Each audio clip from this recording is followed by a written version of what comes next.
سرگودا میں چڑیا گھر بنانے کا منصوبہ فنڈز کی عدم فراہمی پر 2 سال سے التوا کا شکار ہے۔ ادھر عمارت بھوت بنگلے کا منظر پیش کرنے لگی۔ احوال جانتے ہیں اسجد منیر کی اس رپورٹ میں۔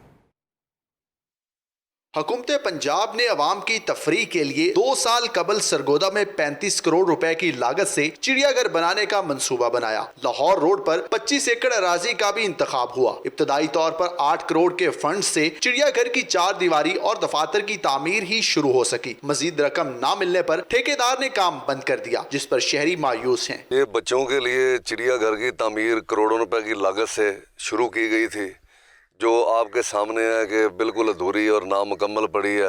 منصوبے پر کام رکنے سے جہاں لاگت کا تخمینہ بڑھے گا، وہیں شہریوں کو تفریح کی بہترین سہولت سے دیر تک محروم رہنا پڑے گا۔ موجودہ حکومت کو چاہیے کہ جو انتظامیہ ہے جو اس کام کو ادھورا چھوڑ گیا، اس کے خلاف کارروائی کرے۔ سرگودا ڈیولپمنٹ اتھارٹی کے چیئرمین کا کہنا ہے کہ منصوبہ بہترین تھا، جس کے لیے جلد فنڈز جاری کروائیں گے۔ لوگوں کے لیے، بچوں کے لیے، بڑوں کے لیے ایک بہت اچھی انٹرٹینمنٹ ہوتی ہے کہ جو لائف جانور لوگ دیکھتے ہیں، اس پہ کافی پیسہ لگ چکا ہے۔ انشاءاللہ بارڈر ٹاؤن کے ساتھ ساتھ ہم جو ہے اپنی اس گورنمنٹ سے اس کو بھی پایہ تکمیل تک پہنچائیں گے۔ شہریوں نے مطالبہ کیا ہے کہ حکومت فوری فنڈز جاری کرے تاکہ چڑیا گھر سمیت شہریوں کو تفریح کی فراہمی کے لیے دیگر ادھورے منصوبوں کو فوری طور پر مکمل کیا جا سکے۔ کیمرہ مین رشید رانا کے ساتھ اسجد منیر، 92 نیوز، سرگودا۔